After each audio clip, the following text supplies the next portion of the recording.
Hi guys, I know I've been MIA a little bit. It's because I had a baby 5 weeks ago, but I'm back now for as much as that's worth. And I thought I'd take the time to answer a question that somebody has asked me the other day, which is what is on my music stand right now?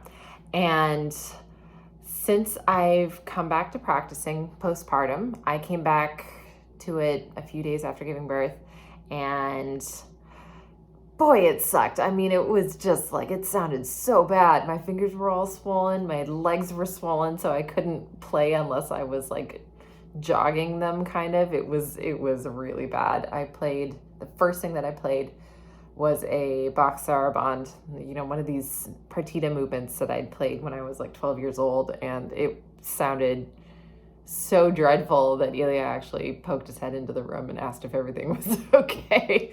So needless to say, I hope it's gotten a lot better. It has gotten a lot better. But one of the first things that I did coming back to get my technique back up, the scale book. I'm working on C sharp minor right now. I do a scale every day before I start my practice. I choose a different one every month. It's a good way to keep your fingers nimble, and especially with this flesh book, I mean, you can do everything in there. You've got octaves and thirds and all that stuff that will drive you crazy. So, flesh. And then, let's see. Ives Sonata, number 2.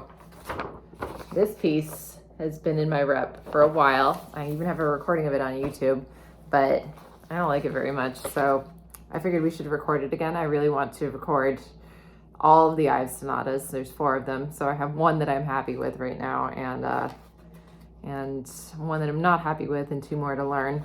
But this piece is gorgeous. It's so American and has so many just Easter eggs in it. If you're an Ives fan like I am, there's an infinite amount of stuff to pick apart in there, from sailors' hornpipes and Civil War tunes. I mean, for history buffs too, it's just gold. I love it.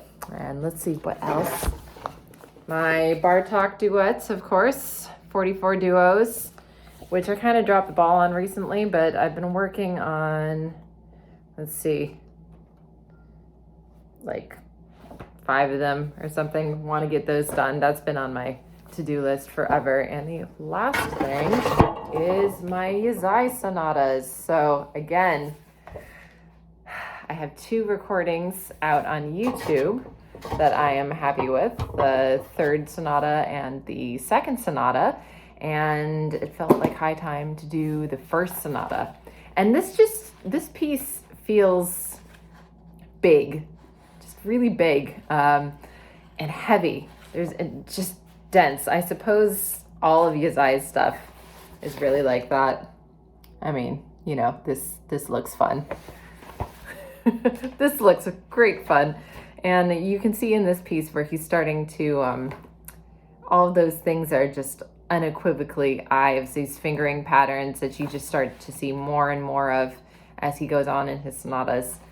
It all starts here. And this piece is it's just thick, and I've been working on it for a while. I'm starting to get happier with it. I'm starting to feel like maybe I can get around to recording it. But of course, I have to have my baby cooperating with me most of the time. He is in my room with me practicing, and we have yet to get through a movement of anything without a screaming attack. So, but he seems to like Ives the most so far. So fingers crossed. All right. I hope that answers your questions. If you have any more questions, you should shoot a comment below, and I'll get back to you guys. All right. Cheers. Bye.